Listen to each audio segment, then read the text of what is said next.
Earlier this week, we took a look at the education that goes into the making of an urban forester. Tonight, in the second part of this story, Connecting Points' Brian Sullivan takes us to two different communities here in Western Massachusetts, one with a sizable budget and the other with a small budget, to see how their urban forestry programs are implemented.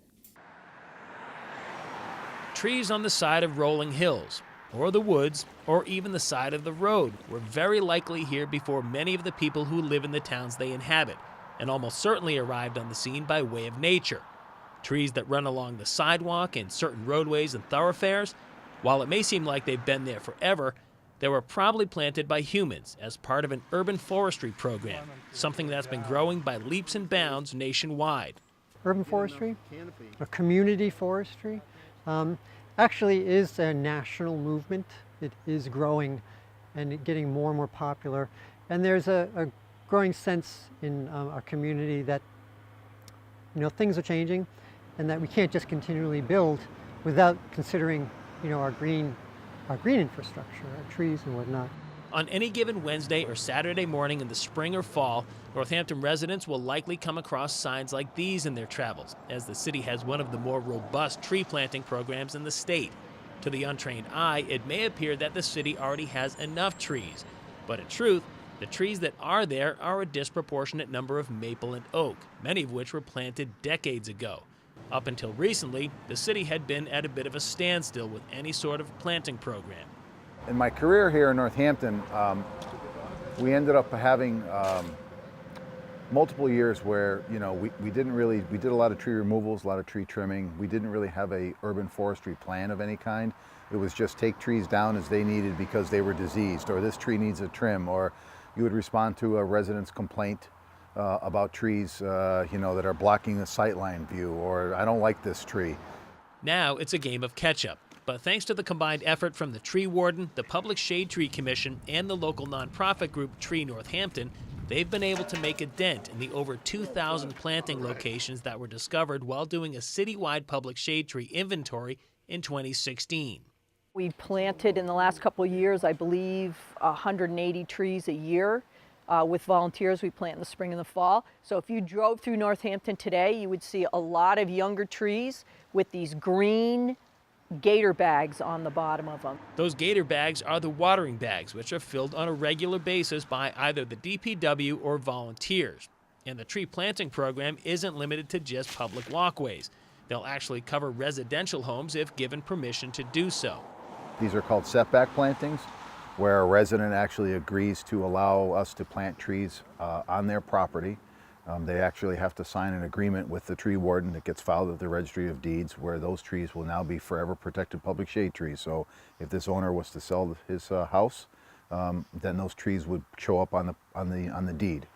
Not only that, but it will likely add value to the property.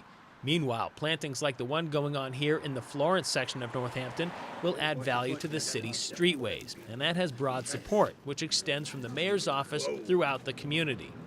The city of Northampton has been fortunate not only to have the kind of budget to take on an endeavor like this, but to have the volunteers to make it possible. Meanwhile, northwest of here, the town of Lanesboro is dealing with a fraction of this budget, and somehow that works for them. Much of that small budget goes toward maintaining the state's champion elm tree, known as King Elmer. It's been here as long as the town, if not longer. To get an idea of the width of the base alone, this is me, all 6'1", 230 pounds of me.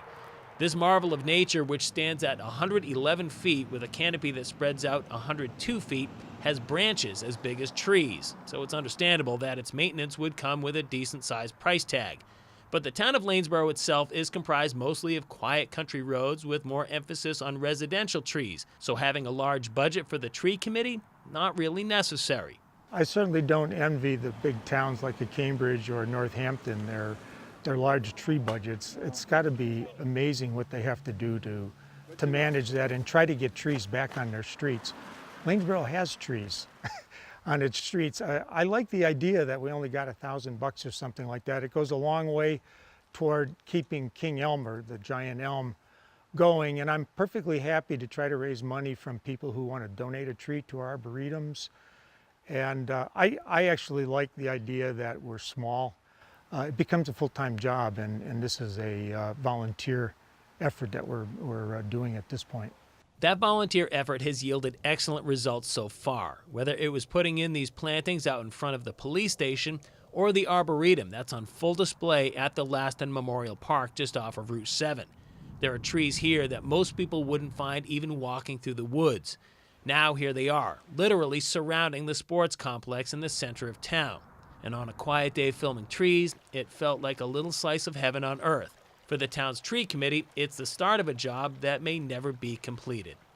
The most important thing that I'm trying to do, and I've been on the tree committee probably about 6 or 7 years, I've been chairperson maybe the last 5, is that I have a committee that's 4 other people. A couple of them are younger people. I need to find a way to get everybody basically more enthused about getting interest in trees in Lanesboro. We're very green in Lanesboro, let's face it. Everybody's got trees everywhere out there, and yet we should be planting more.